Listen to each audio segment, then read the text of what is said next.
Hi friends! Welcome back to my mini vlog. So for today's video, naisipan ko na nga na linisan yung mga toys ni Miko kasi parang 2 weeks ago na yung last ko silang nilinisan. Usually, nilinisan ko yan yung mga kayang hugasan at yung mga tela naman ay nilalabhan ko din. Napansin ko kasi si Miko minsan nakakaroon siya ng rashes sa mga noon niya, sa pisngi niya, ganyan. Kaya naisipan ko na linisan na yung mga toys niya. Kasi syempre, minsan kumakain siya, hawakan niya yung toys.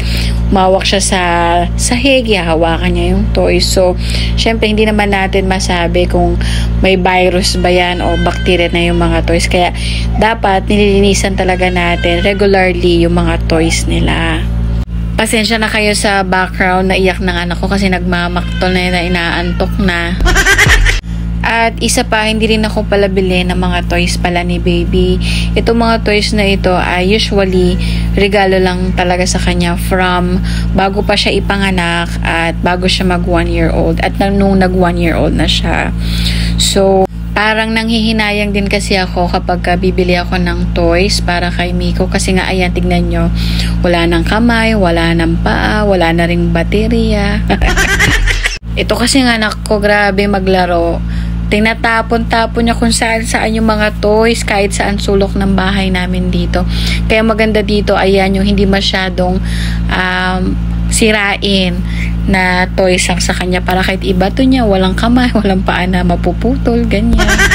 So, kanina, pinaghiwalay-hiwalay ko na yung mga toys na po pwede kong ang labhan or po pwede kong hugasan. Kasi nga, syempre, nananahan dyan yung mga bacteria, mga viruses. At saka, kapag sinisipon siya or inuubo siya, mas madalas kong linisan yung mga toys. Syempre, para mas mawala na doon yung mga viruses. Kasi syempre, hinahawakan niya yan, sinusubo niya yan. Minsan pa nga nginunguya niya pa yan. Syempre, nagngingipin pa lang din yung anak ko. Minsan nanggigigil siya dyan sa mga toys niya. At lahat yan, noong birthday ni baby, marami kaming gift na toys na na-receive. So, bago ko sa kanya ipalaro yung mga toys na yon, nilinisan ko muna or hinugasan ko muna. Syempre, galing yan sa factory. Maraming kamay ang humawak dyan or mga machines. Kaya kinakailangan din siyang linisan. Hindi lang sa mga toys ako ganito, kundi din sa mga damit or mga bagong damit na ibinibigay sa kanya or nireregalo sa kanya. Tapos, yung mga toys naman na may tela, ayan, sa washing machine ko na yan sila nilalagay. Sa mga ganitong pagkakataon talaga or pamamaraan, sinisipagan ko talaga kasi nga, syempre, kapag nagkasakit naman din si baby, kami din naman yung mahihirapan.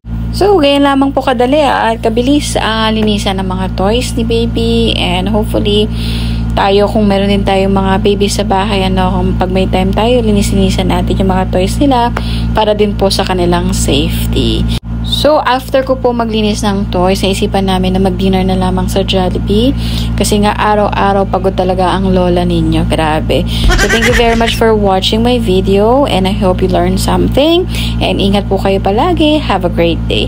Babu!